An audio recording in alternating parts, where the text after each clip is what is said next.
প্রেমিকের পাশে থেকে ক্যারিয়ার গড়তে সাহায্য করার মতো মেয়ে নাকি পাওয়া যায় না, অথচ 1 লাখ টাকা স্যালারি পাওয়া পাত্রকে মেয়েরা রিজেক্ট করে দেয় এটা ভেবে তার প্রেমিক একদিন 20,000 টাকা বেতনের চাকরি করবে এবং তার সাথেই সংসার করবে।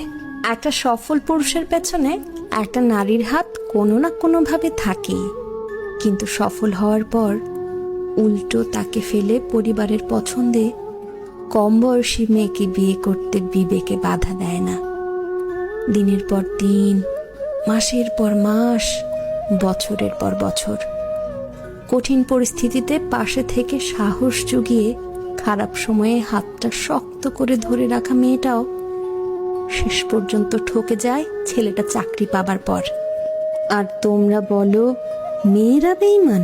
নিজের প্রেমিককে পাওয়ার জন্য কত শত ভালো পাত্র ফিরিয়ে দিয়ে বাসার সবাইকে উপেক্ষা করে নিজ সিদ্ধান্তে অটুট থাকা কতটা কষ্টের, এটা যদি একবার ভাবতে, তাহলে মেয়েদের বেঈমান বলার আগে বুকটা কেঁপে উঠত।